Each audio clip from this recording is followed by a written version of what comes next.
السلام عليكم ورحمة الله متابعينا الكرام على قناتكم معلومة وريفيو.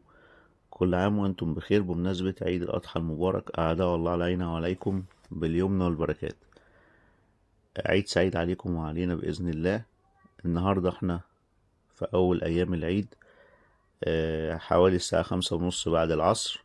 طبعا الدنيا لسه فاضية، بما ان كل الناس بتسهر يوم الوقفة لغاية صلاة العيد.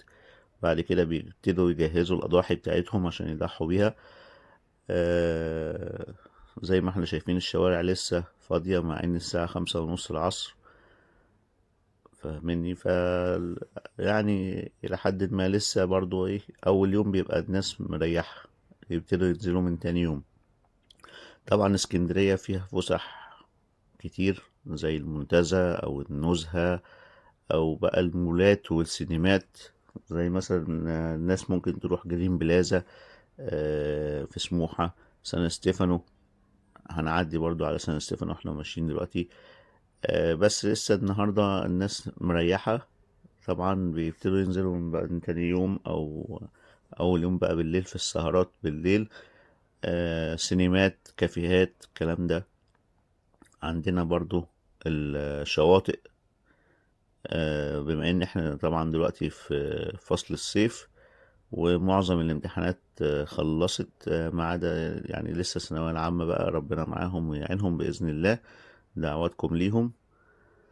زي ما احنا شايفين اهو، احنا دلوقتي في بير مسعود.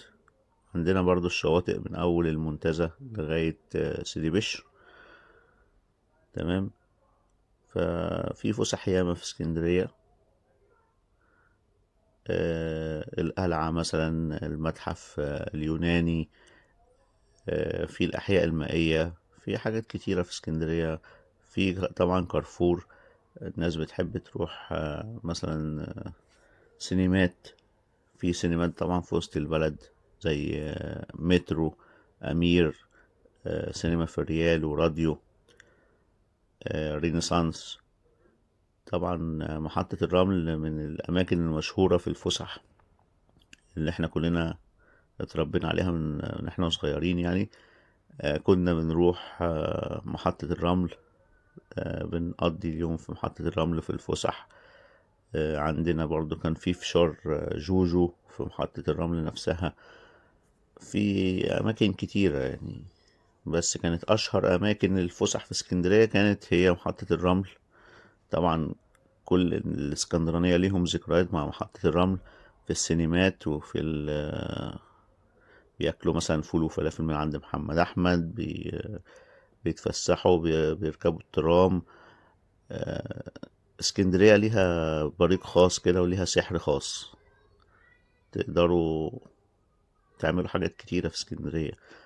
قعدة البحر لوحدها كفاية على بحر اسكندرية. تقعد كده، تاكل ترمس، تاكل ذرة، تاكل بطاطا، تاكل ايس كريم.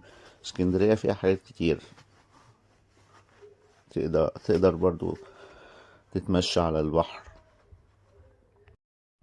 وطبعا اللي بيزور اسكندرية بيعشق اسكندرية، بيحب يعيش فيها. اسكندرية من المدن الجميلة، وفعلا هي عروس البحر المتوسط. نتمنى ان هي تستعيد رونقها في الايام اللي جاية، طبعا مع المشاريع اللي بتتعمل فيها. ان شاء الله اسكندرية ترجع لجمالها كعروس للبحر المتوسط. احنا كده وصلنا معاكم سان ستيفانو. تقدروا تيجوا هنا برضو سان ستيفانو في المول. الناس بتحب مثلا تخش السينمات، تتمشى في المول شوية، تشتري حاجات يعني. في حاجات كتيرة ممكن تتعمل في اسكندرية، طبعا غير المتاحف والحاجات اللي موجودة برضو في اسكندرية. وزي ما قلت لكم قعدة البحر تسوى كتير يعني. طبعا هنا عندنا جليم، وفي لسان اسمه جليم باي، برضو في مجموعة من الكافيهات والمطاعم. وعندنا كمان هنا النوادي بتاعة النقابات، كوبري ستانلي من الأماكن المشهورة في اسكندرية، الناس بتحب تيجي تتصور عليه. تمام. في حاجات كتيرة عندنا موجودة في اسكندرية. هنا احنا وصلنا سيدي جابر معاكم. هنا برضو في كافيهات ومطاعم ونوادي طبعا، في بعض النوادي برضو زي المعلمين. وهنا في كافيهات ومطاعم على الكوبري. وعندنا هنا زووك وتوفل دوم، دول برضو فيهم مجموعات من المطاعم والكافيهات. طول ما انت ماشي على البحر يعني في حاجات كتيرة تقدر تعملها على البحر. هنا احنا داخلين خلاص، هنا الإبراهيمية وسبورتنج. احنا هنا كده في سبورتنج برضو، زي ما احنا شايفين البحر، تقدروا تقعدوا على البحر زي ما قلت لكم.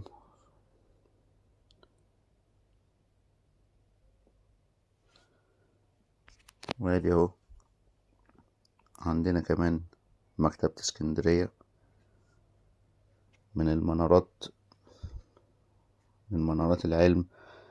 مكتبة اسكندرية طبعا، مكتبة اسكندرية القديمة اتحرقت زمان، لكن تم إعادة إحياء المكتبة وتم طبعا إعادة بنائها. من الأماكن برضو اللي في اسكندرية المشهورة، والناس بتيجي عشان تزورها. فيها أماكن للعلم وأماكن للأطفال بيعلمهم حاجات كتيرة، وفيها متحف داخل المكتبة. احنا كده وصلنا معاكم محطة الرمل. طبعا محطة الرمل والجزء اللي هو الميناء الشرقي والبوابة اللي عند الشلالات. في بوابة اسكندرية اللي هي البوابة القديمة. تمام. فدي تعتبر اسكندرية القديمة. في شارع النبي دانيال وشارع فؤاد. شارع فؤاد ده يعتبر من أقدم الشوارع في اسكندرية، ويمكن من أقدم الشوارع في العالم، لأنه كان أحد أشهر الشوارع الرئيسية في عهد اسكندر المقدوني. كده احنا وصلنا معاكم محطة الرمل، وبكده تنتهي جولتنا النهاردة. عيد سعيد عليكم، وإن شاء الله تقضوا عيد سعيد، تتفسحوا وتاكلوا فتة ولحمة. كل سنة وانتم طيبين، وإن شاء الله ربنا يعيد عليكم العيد أعوام وأعوام مع كل حبايبكم. كل سنة وانتم طيبين، ونشوفكم إن شاء الله على خير في فيديوهات جاية كتير. والسلام عليكم ورحمة الله.